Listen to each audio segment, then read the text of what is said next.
ناظرین، نریندر مودی صاحب کی سرکار نے پچھلے دنوں ایک بہت بڑا فیصلہ لیا بنگلہ دیش کے حوالے سے، اور کافی حیران کن فیصلہ لیا۔ انہوں نے کیا کیا کہ بنگلہ دیش کی جو ایکسپورٹ انڈیا کی طرف ہوتی ہے اس کے اوپر ایک حملہ کیا۔ حملہ یوں کیا کہ انہوں نے راستے بند کر دیے، تقریباً تمام پورٹس بند کر دیے، جہاں جہاں سے بنگلہ دیشی گڈس انڈیا کے اندر داخل ہوتے تھے وہ بند کر دیے، اور لے دے کے انہوں نے صرف 2 راستے کھولے۔ ممبئی کا پورٹ کھول دیا، انہوں نے کہا کہ یہاں سے آپ ایکسپورٹ کر سکتے ہیں ہمیں، اور دوسرا کولکتہ کا پورٹ انہوں نے کھول دیا۔ باقی تمام جو زمینی راستے تھے تقریباً وہ تو انہوں نے بند کر دیے۔ اب بہت سارے ماہرین حیران تھے اس پہ کہ آلریڈی انڈیا اور بنگلہ دیش کے درمیان ہیوج ٹریڈ گیپ موجود ہے، جہاں انڈیا بنگلہ دیش کو تقریباً 11 سے 12 ارب ڈالر کی ایکسپورٹ کرتا ہے، تو بدلے میں ان سے جو امپورٹ کر رہا ہوتا ہے وہ لیس دین 2 بلین ڈالرز ہے۔ ایسے میں ماہرین یہ سوال کر رہے تھے کہ اس حرکت کی ضرورت کیا پیش آئی ہے؟ اس سے تو بنگلہ دیش کی جو ایکسپورٹ انڈیا کی طرف ہوتی ہے وہ مزید شرنک ہوگی اور ان کے ٹریڈرز پریشان ہوں گے، خاص طور پر وہ کمپنیاں جو کہ ویسٹ بنگال کے بارڈر سے دور ہیں بنگلہ دیش کے اندر، ان کے لیے تو آبویسلی یہ پرابلمٹک تھا۔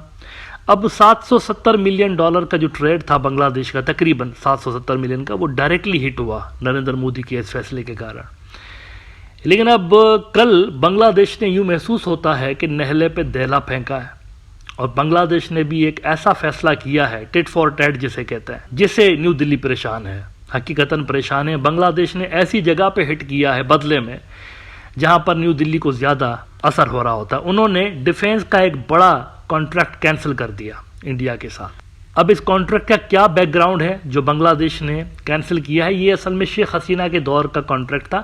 شیخ حسینہ کے دور میں انڈیا نے بنگلہ دیش کو ایک لمبی چوڑی کئی ملین ڈالر کی کریڈٹ لائن دے کر رکھی تھی، اور انڈیا چاہتا تھا کہ بنگلہ دیش کا اور ان کا جو ڈیفنس سسٹم ہے انٹیگریٹ ہو جائے، جیسے چائنا اور پاکستان کا انٹیگریٹڈ ڈیفنس سسٹم ایک طرح سے آپ کو نظر آتا ہے نا، دونوں کی جو ایئر فورسز ہیں خاص طور پر ان کے درمیان ایک اچھی خاصی آپ کو انٹرآپریبلٹی نظر آتی ہے۔ انڈیا یہی کچھ بنگلہ دیش کے ساتھ کرنا چاہتا تھا کہ بنگلہ دیش کا جو ڈیفنس سسٹم ہے وہ انڈیا میں ایک طرح سے ضم ہو جائے، مرج ہو جائے۔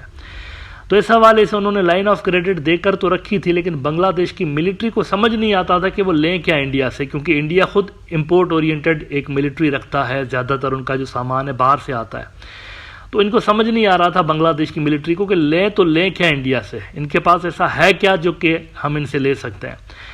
اب کافی سالوں تک وہ لائن آف کریڈٹ موجود رہی، اس کو استعمال نہیں کیا بنگلہ دیش کی ملٹری نے، لیکن گزشتہ سال جب شیخ حسینہ 3rd ٹائم جیت کر آئیں تو یہ فیصلہ کر دیا گیا تھا کہ زور و شور کے ساتھ ڈیفنس سسٹم بنگلہ دیش کا انٹیگریٹ کر دیا جائے گا انڈیا کے ساتھ، اور اسی منصوبے پہ عمل کرتے ہوئے غیر ضروری جو پروجیکٹس ہیں وہ بھی انڈیا کو دینے کا سلسلہ شروع ہو گیا۔ انہی میں سے ایک یہ بھی تھا۔ گزشتہ سال کی دا انڈین ایکسپریس اگر آپ دیکھیں، انہوں نے لکھا کہ Bangladesh navy inks deal with India's GRAC for 800 ton ocean going tug. The deal was inked in Dhaka Sunday in the presence of GRAC representatives and Bangladesh Navy's Directorate General of Defence Purchases.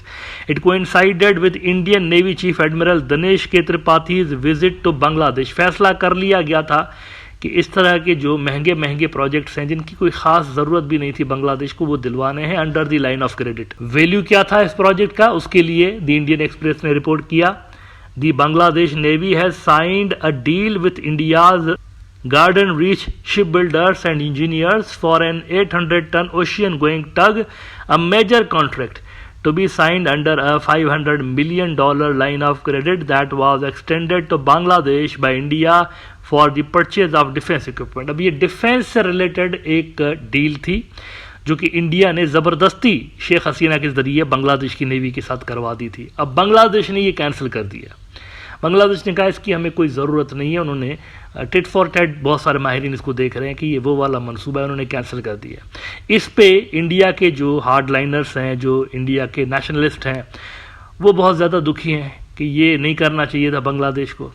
India.com کہتا ہے کہ Bangladesh betrays India again, look at the headline, betrays, دھوکہ دیا انہوں نے ہمیں contract cancel کر کے، کینسلز روپیز، یہ پتہ نہیں کتنے زیرو لگائے ہوئے، مجھے تو گننے میں بھی پرابلم ہو رہی ہے، اتنے زیادہ زیرو لگا دیے ہیں۔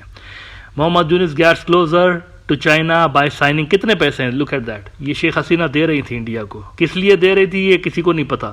کہتے ہیں day by day Bangladesh relations are being impacted over several reasons and new order cancellation has added one more chapter in a similar trend.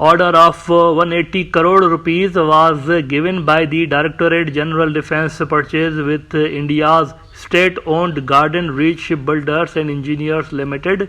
The order was for a modern maritime vessel 61 meters long and 15.8 meters wide with a speed of at least 13 knots. The ship was supposed to be delivered within 24 months.